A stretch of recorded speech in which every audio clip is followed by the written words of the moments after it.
Hello, beautiful people. Welcome to the show and thanks for joining us.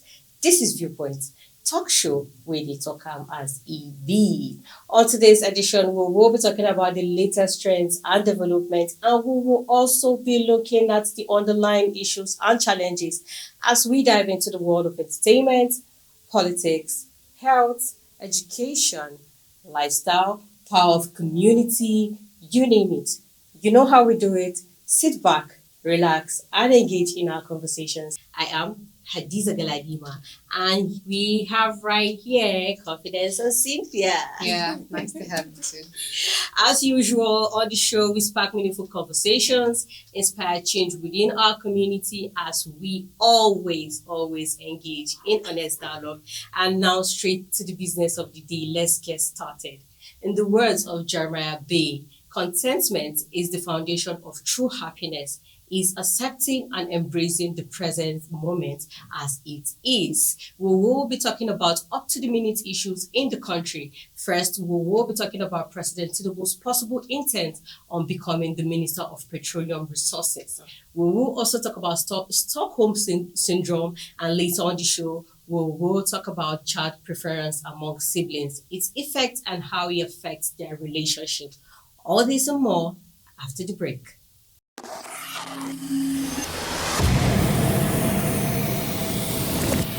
Experience the acceleration of Oweleketv.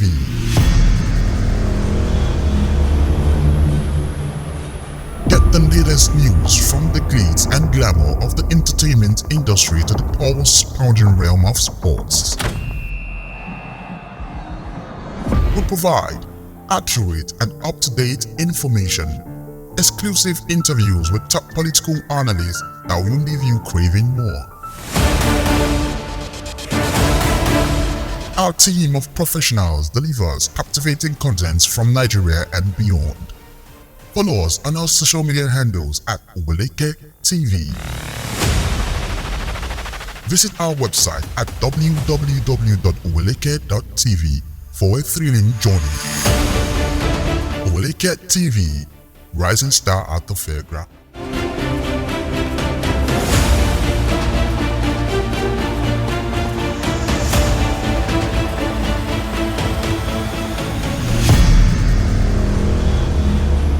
Welcome back.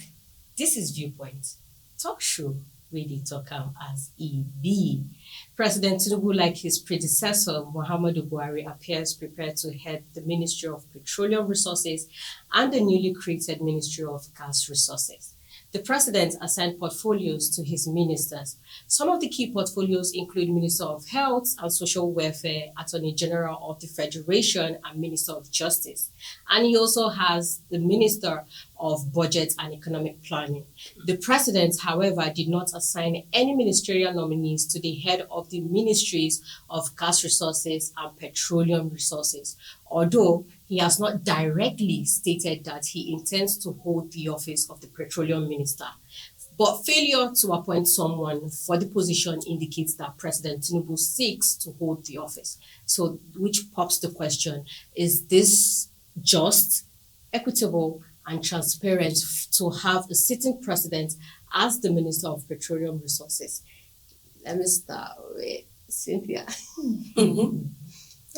Well, sometimes when issues like this pop up about government and the way government is being run, it's heartbreaking, it's heart-wrenching to know that some of these things are not done appropriately. Due procedures are now seen as something of the past. Like, how do you exalt crime? How do you exalt illegality as against legality? Because there are two ways to scold a person. Is either you scold the person via oral disapproval of what the person is doing, or by silence. Silence means approval. Do you understand what I'm saying? So there are some things that some persons might do due to they are not well grounded. Doesn't mean one should continue in that same light. What am I talking about? Before now, it's not known not to have had a Minister of Petroleum. We've always had a Minister of Petroleum, as far as I know. Not until the I don't know. We're in democracy, but you keep hearing people say the regime. Like, How unfortunate, though. How unfortunate. It's military that is being Called regime, called yeah. a regime. Then democracy, what we have is leadership. But unfortunately, action is speaking louder because the action, what we are perceiving, seems to be that of a regime. You cannot speak freely. It's And no we longer know a this. government of the people. Say some kind of things, and some people call you. They will come for you. So what are we saying? The former president did this thing, and some persons raised eyebrows, and everybody went mute about it.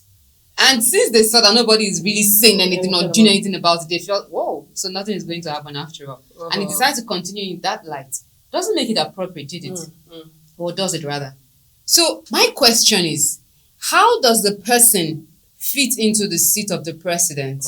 You fit into what other position is he holding as ECOWAS chairman? And you still want to, I'm sure there are other positions he's fitting into we don't know about. And now you are coming to fit into the position of the petroleum minister for the FCT. Why? Why should that be? What's the reason? Don't you trust your children enough? Because we are his children, no matter how you want to look at it. When you have trained a child, you should be able to equip that child and send that child out there to go and do the best because you trust in the ability of the trainings you have given to that child. But when you don't allow that child to take the lead, it means you are not even sure of yourself. You're not sure of the training you have given out to that child. That's what it means. How do you call yourself a father when you don't give your children that opportunity to take over leadership, to do the things meant for them to do? Where is the place of division of labor? Where is the place of delegation, having arms of government? That means it's useless having arms of government. So why petroleum? So that means something is fishy. Why petroleum? That's where the money is. Oil money. It's oil money. I don't think it's sensible. It's not right. First of all, you're the sitting president of a nation. What are you doing in the oil sector? Why are you there? You have other pressing issues as the president, and he has given out portfolios to the minister. So why is he hoarding the position of oil and gas? Why should a sitting president be heading? Why should he also be the minister of petroleum and gas? Why? It doesn't make any sense to me. Like Cynthia said, she used the analogy of a father and the children. That means you don't trust the people. It's either one, you don't trust the people around you to be able to handle it, or two, something is fishy. You want to be getting the money because we all know that Nigeria is blessed when it comes to this oil. Now there would they fight too much, and then that's what the money is. So if they don't come out to say, okay, probably he's building somebody to take over the position. If he doesn't come out to say that, then the message you're sending to the masses is the fact that you want to be the minister of petroleum. Let's get it straight. Let's just get it straight. President Bola Ahmed Tinubu seem to be is the petroleum minister. Google it. You can go online and check it. So that we will not be speaking based on assumptions. These things are there for the fact findings. Do you understand? But it doesn't seem right. It doesn't. The world are looking, the world is looking rather, and they'll be laughing at us like Africans. That's why they call them the black monkeys after all. And they are really living up to their name. You know that kind of thing. Like, it's a shameful thing to hear. And it's not right. And the funniest part of it is you cannot do anything. It started in Buhari's, like you said, regime now. It's no longer tenure. Administrative. It started in his time and nobody raised an eyebrow. Nobody said anything. Up to now, they've still not probed him for his tenure. They've not asked him. When he was handing over earrings, told you guys that he plans to stay far away. He doesn't even hold water because if they really want to probe him. Yeah. He's not the last I heard was if they disturb him too much, he's going to go to Niger. Like, no, but this is not funny actually. Sorry to say, it's Niger, Dubai. Not like I'm exalting Dubai in some sort of way, but then, what is so spectacular? Some of them, you don't want to go there. It now makes us start thinking back to as to whether are you a Nigerian after all? Yeah. Like, really? There's been a whole lot of speculations and rumors, rumors that Wow. he has a lineage in Nigeria and all that. But we always say, or I always say, Nigeria is just a country whereby we're just always waiting to hear lights, camera, Action. That's just it. And we'll start playing out our script. To you, our viewers out there, we would love to have your take as regards this in our comment section. So get involved. We would love to hear from you. All right, let's go on a short break. We'll be right back. Please stay with us.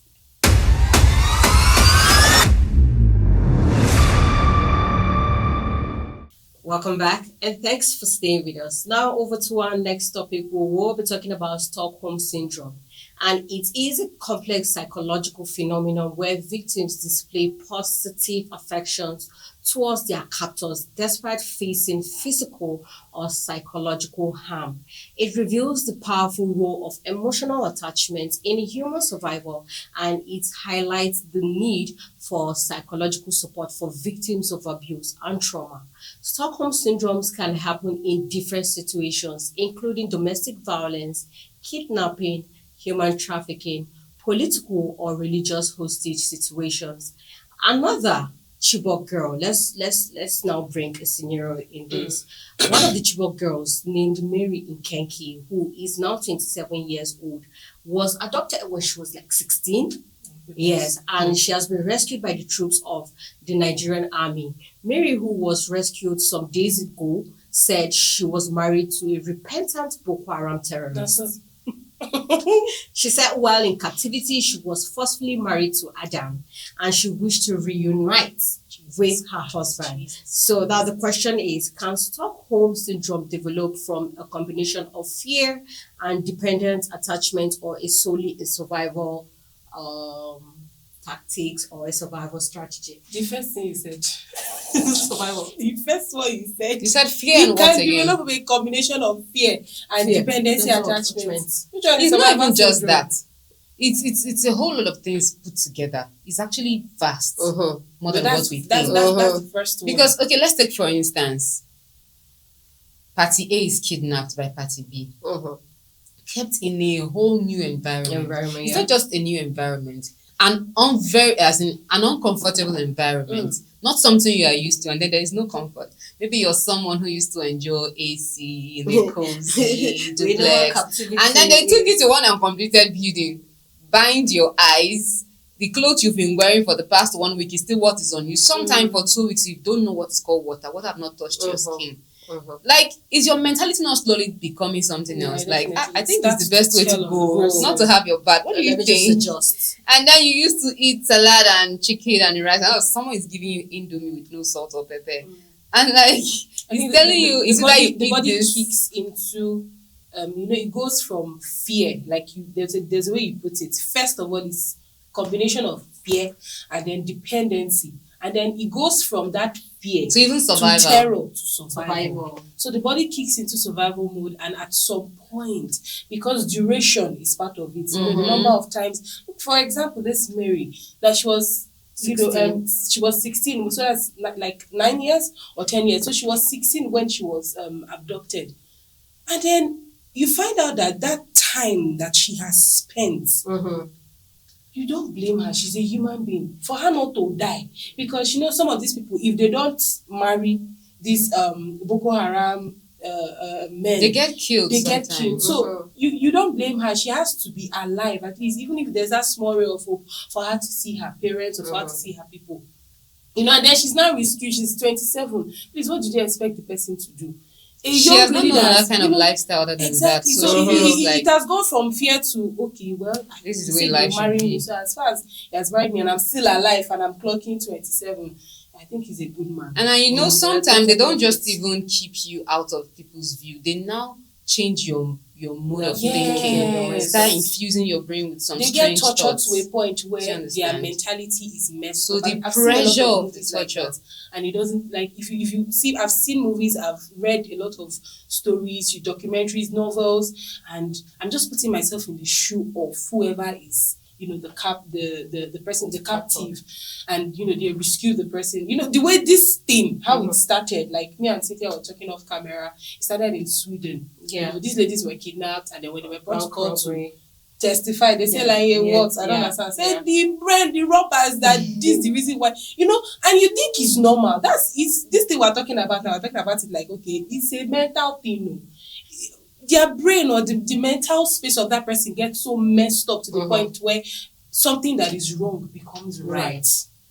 That's exactly what. Unfortunately, so. And we can actually extend it to family life, talking about relationship. There's this popular saying, it's not you, it's me. When someone like, is that an injury on your face? What happened? Oh, I hit my head. And then when they say it's a lie, I know your husband beat you. I've seen him in action before. Like, don't blame him, it's not him, it's me. My mouth is too loud. Like, I don't understand. Are you his child? And there's nothing so all you can of do these for those things. kind of people. Like, there's nothing you can do for them. You talk to them, you say, why don't you leave the man? They'll be telling you, you'll be looking at this person, and this person is dying. And the person will be telling you, I love him. Actually, some things can work for them, but it has to go like to an extreme measure, like enough personal, of time. You have to come to that realization. The rehab is a professional and God's giving grace to check them out of that. So I was going to come to the question that, okay, what can these victims, because I would definitely call them victims, what can they do in the case of a Stockholm syndrome? My sister, they should run. I want to go to Nigeria. When you talk of doing something, means solution. First of all, you have to identify that there's a problem here. Because when you don't identify there's a problem, you understand? They'll be like, I'm okay, nothing is wrong. Can't you see? I'm living well. So, but if you identify that something is wrong, this is not the way to go about this thing. This is not how it should be. If you think back and go further, you balance the equation and see for yourself. So it starts from there. Of course, they are helpless. Someone and a third party needs to come in to be therapist. They need to go for therapy. It starts from there. Sometimes you might even need to go for rehabilitation because keeping a place where so they will unwash what has been deposited into.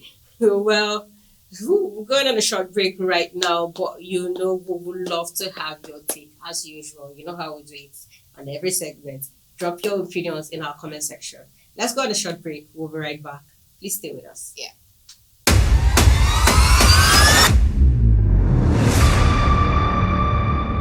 Welcome back. And now moving on to our last topic, we'll be talking about child preference amongst siblings, its effect on them, and how it affects their relationship.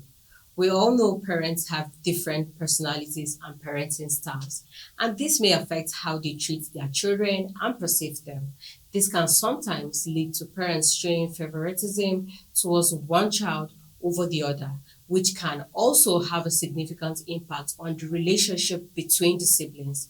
This oftentimes leads to jealousy, resentment, and low self-esteem amongst them. This also results to a strained relationship between them as they may feel like they are in a competition with each other for the parents' attention or affection. So the question now pops, what causes parents to show favoritism towards one child over the other? So you guys are he said I'm doing because it's a thing and because I've seen it. I'm so violent about this particular topic. And it happens in almost it happens and families. And the funniest part of it, sometimes they don't know. They don't know they're doing it. They don't know that they are doing it, I don't know if the question was if there's a cause, what causes it. I don't know if there's a cause. Really, there's a cause because when you say cause, it's like, okay, it's intentional.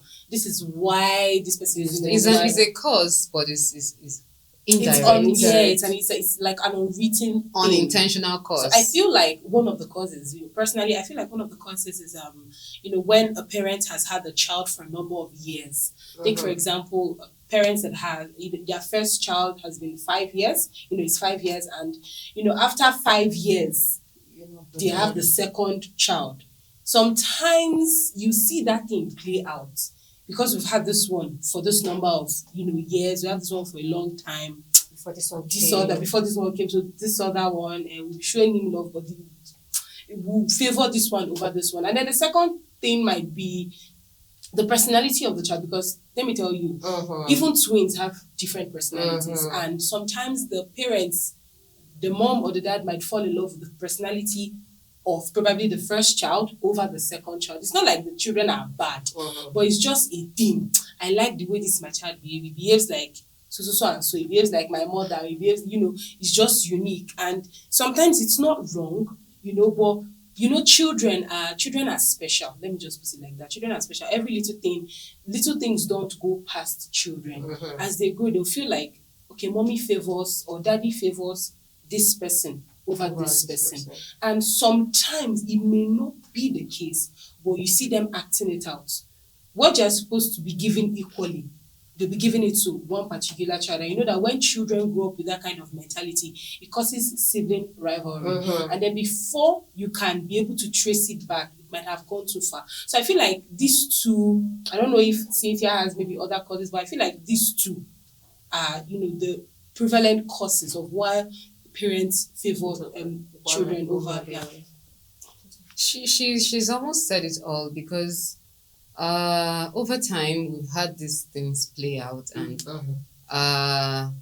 subsequently, or should I say, in our mindset, we've already had the reason why these things are happening like this, because it almost happened in every family. Like, every family has this issue of, oh, I like this child and this one. Unintentionally though, like she has said, they don't really know it happens. And for me, I would say the major cause is the striking resemblance thing.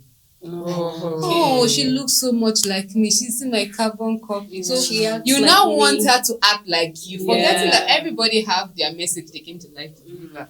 So you're not like, you will study medicine, this one you're saying, I was supposed to study medicine that time when I was small. But I failed maths, and there was no time again. My husband came and married me off. So I just decided so you now want to play your life plan out on that child. And so everybody's looking at like, why is mommy doing this, or why is daddy doing this? You don't know. Do you understand? Sometimes that comparison thing happens. I'm saying it because I wouldn't say it's favoritism for me, but I experienced it with my younger sister. After I left for school, my mother would complain. I'm like, we're two different people. You need to deal with me the way you deal with me, and deal with her as her. It was causing a lot of, and I saw that that friction, there was friction between me and my younger sister.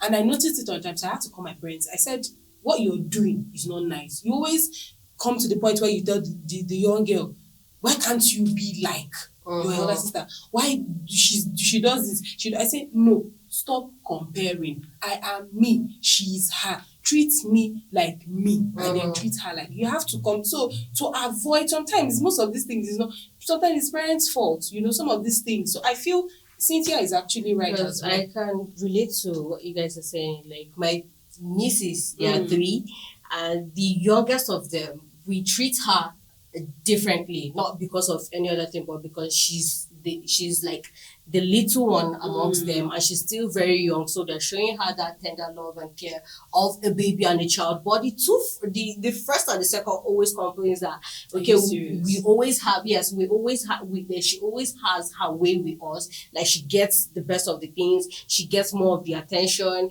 and they feel the three of them feel the weight, like those ones that are complaining, and the little one, because like when the little one does anything to them now, they either spank her because they are angry at the fact that she gets pampered. It's a very bad thing. It's a very, very bad thing. So it's something that we really, really need to like correct and let our kids see that, okay, this is actually not it. Yes. But like now, okay, we're going to our second question, which is, what can be done to reduce the negative effect of favoritism among siblings? Like what I just said now, what can be done? Because I think first of all, parents have to bring themselves down to the place of friendship to that child, or their children rather, as the case may be. Because when you always lord it over your children, they will not even get to know what is in their hearts, and they will bottle it up for the rest of their life, as the case may be as well. Except grace applies, and then sometimes let me make that childish thing. Do you understand? So they should have this close relationship with all the kids, so much that they're able to tell them their pain regarding how they treat them.